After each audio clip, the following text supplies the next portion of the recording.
When we left Chernobyl, Reactor 4 had exploded. The roof was gone.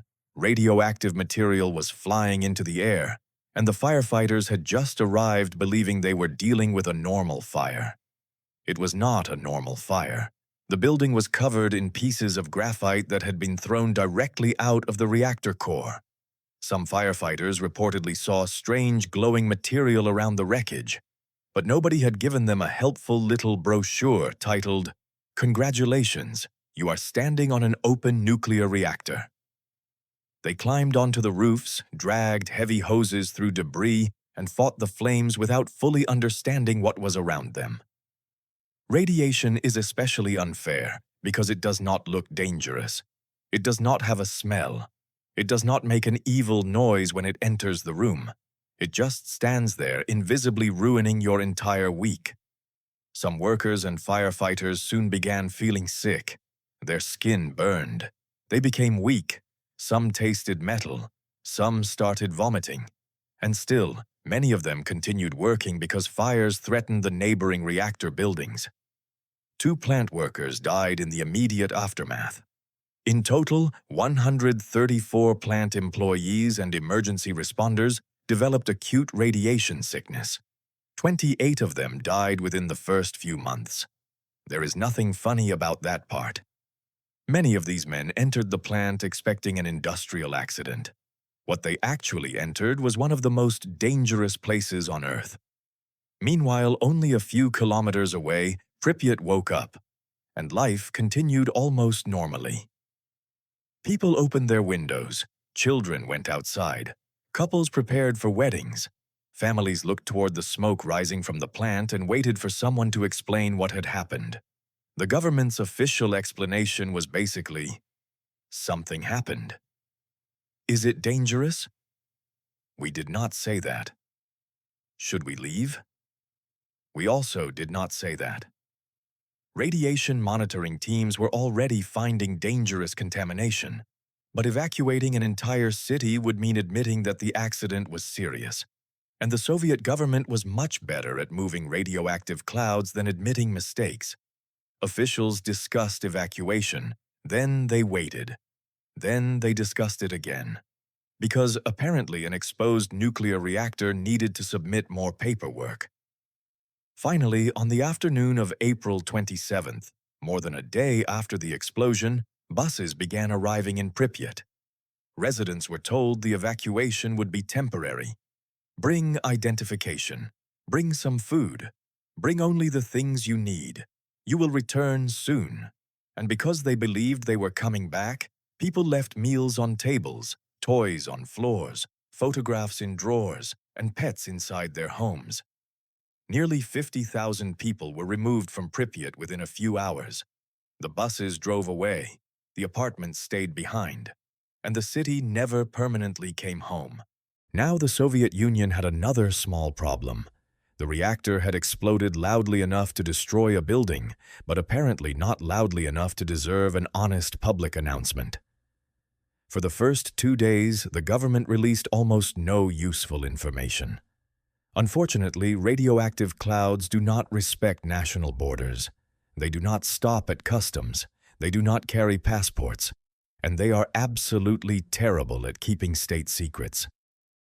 On April the 28th, workers at the Forsmark nuclear power station in Sweden began setting off radiation alarms. At first, Sweden assumed its own plant was leaking, which must have been an uncomfortable morning. Is our reactor exploding? No. Then whose radiation is this? Scientists examined the contamination and tracked the weather. The radioactive material appeared to be coming from somewhere inside the Soviet Union. Sweden began asking questions, and only then did the Soviet government finally admit that there had been an accident at Chernobyl. The first official announcement was extremely brief. There had been an accident. Measures were being taken. Everything was under control. Narrator's note: everything was not under control.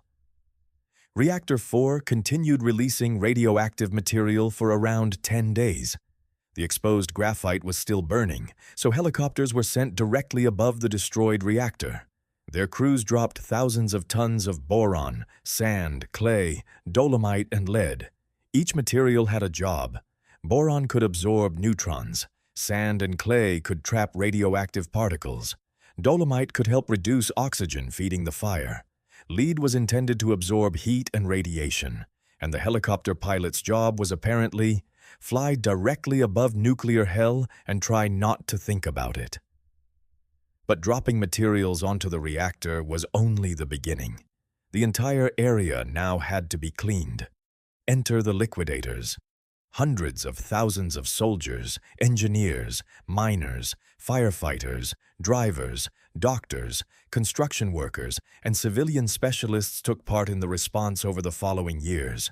They washed buildings, removed contaminated soil, buried equipment, cut down trees, built roads, cleared radioactive debris, and completed the slightly unusual government assignment of cleaning up an exploded nuclear power plant. Machines were used where possible, but intense radiation could damage electronics and make equipment unreliable. So when machines could not finish certain jobs, human workers were sent in for extremely short periods, run onto the roof, grab radioactive debris, throw it over the edge, leave immediately. A normal workday, assuming your normal workplace is the surface of the sun. Many workers performed these jobs in improvised protective equipment. Some had metal sheets added to their clothing. Others wore masks that provided limited protection. The goal was not to make the work safe. The goal was to make it survivable for just long enough. Then came the biggest construction project. The destroyed reactor had to be covered before it released even more contamination. So workers began building an enormous concrete and steel structure around Reactor 4. It became known as the sarcophagus. Around 345,000 cubic meters of concrete and 7,000 tons of steel were used, and the structure was completed in only 206 days. That is less time than some governments need to repair one bridge. Of course, those governments are usually not building the bridge while the bridge is radioactive. Now, we have to answer the question everyone asks about Chernobyl. How many people died? And this is where the internet calmly and responsibly agrees on absolutely nothing. One person says, only a few dozen people died. Another says, Chernobyl killed millions. And then both sides begin typing in capital letters. The immediate deaths are documented. So are the 28 deaths from acute radiation sickness during the first months, but calculating every possible long-term cancer death is much harder. Cancer already occurs naturally. People received very different radiation doses. Records were incomplete. Millions of people lived across contaminated regions. And you cannot examine one individual cancer and ask it to show identification. The clearest major long-term health effect was a large increase in thyroid cancer among people who were children or teenagers when the accident happened. Radioactive iodine entered food supplies, especially milk. The thyroid absorbs iodine because iodine is normally useful. Unfortunately, the thyroid does not ask, is this healthy iodine or Soviet accident iodine? Children were especially vulnerable. By 2005, more than 6,000 thyroid cancer cases had been diagnosed among people who had been exposed while young, with a large fraction linked to radioactive iodine. Most people exposed outside the highest dose groups did not suddenly drop dead from radiation. But that does not mean the disaster was harmless. Families were displaced. Communities disappeared. People lost homes, jobs, land, and trust in their government. Fear and stigma followed survivors for decades. A restricted exclusion zone was created around the plant. Villages were abandoned. Fields were left unused. Pripyat became a frozen city filled with empty apartments, collapsing schools, and one extremely famous Ferris wheel that never even got its proper opening day. Over time, plants and animals returned. Wolves, deer, wild boar, and other wildlife became common in areas where people no longer lived. This does not mean radiation is good for animals. It mostly means animals enjoy neighborhoods without traffic, factories, or humans trying to turn them into dinner. And here is one of the strangest details of the entire story. The Chernobyl power plant did not completely close after the accident.